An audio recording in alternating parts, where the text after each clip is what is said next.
Let's take a look at the mission capable rate of the world's largest air force, the USAF.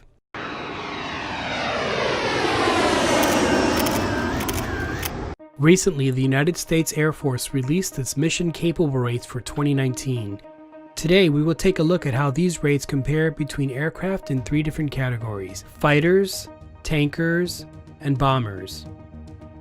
Before we get started, let's quickly go over what mission capable or readiness rates mean and why they matter. Mission capable can be defined as the material condition of an aircraft, indicating it can perform at least one and potentially all of its designated missions. And according to the Air Force Journal of Logistics for Mission Capable or MC rate, though a lagging indicator, the MC rate is perhaps the best known yardstick for measuring a unit's performance. It is the percentage of possessed hours for an aircraft that are fully mission capable, or FMC, or partially mission capable, or PMC, for specific measurement periods such as monthly or annually. And just for the record, this also includes periods of maintenance. In simpler terms, you can say that mission capable rates indicate how many airplanes you have ready to go at any given time. MC rates are expressed as a percentage. So for example, an aircraft type with an 80% MC rate would have, on average, 8 out of every 10 airplanes ready to go at any given time. MC rates reflect the readiness of a force, and a higher number is better.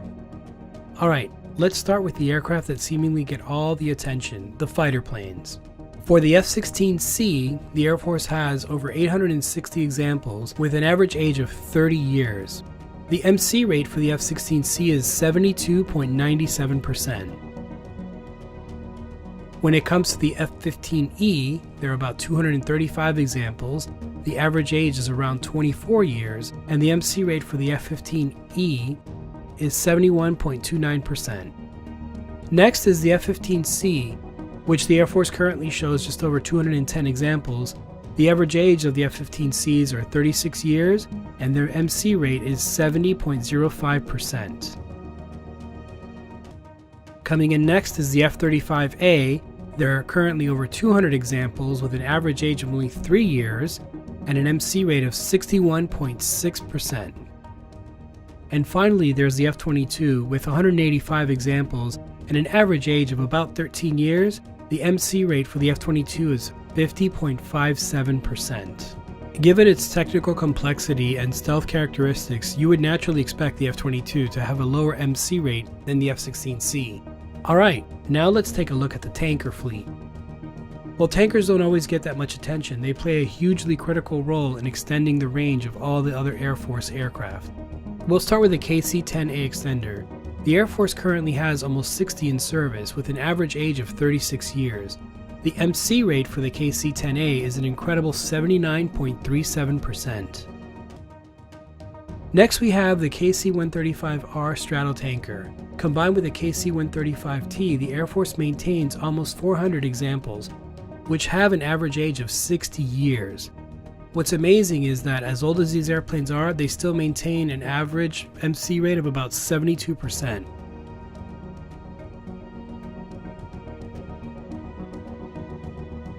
And finally, we have the brand new KC-46A Pegasus. With only 12 in service, these aircraft were introduced in 2019. Despite this, they only have an MC rate of 63.11%. I'm sure part of this is due to growing pains. However, it's kind of surprising to see such a low number for a relatively new aircraft. It's incredible that the KC-135s, being so old, have such a great service record. It's going to make these much harder to get rid of or retire anytime soon.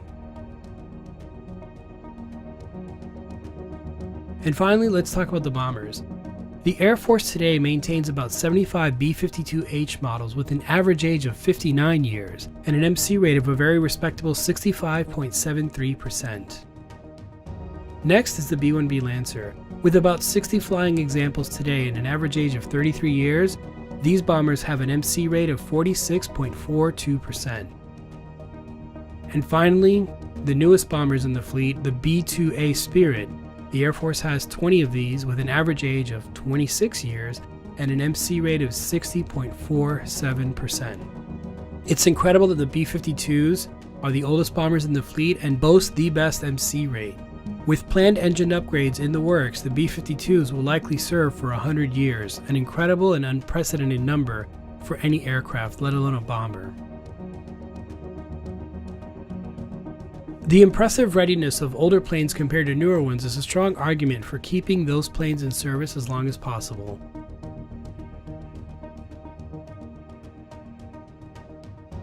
There's a couple of ways of looking at this. An F-15 on average will be more ready to fly and fight while the F-22 is stuck in hangar awaiting maintenance.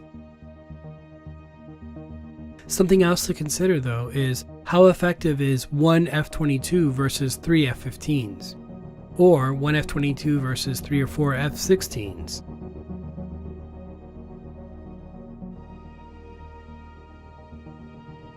The Air Force clearly understands this and works to maintain what's known as a high-low mix, where you have very high performance, cutting edge aircraft in relatively fewer numbers versus relatively lower tech, lower performance aircraft in higher numbers and more readily available.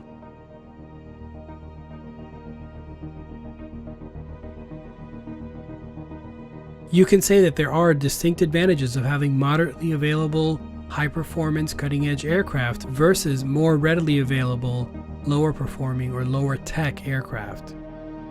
Like most things, there is a balance that's usually the key to maintaining operational success and availability.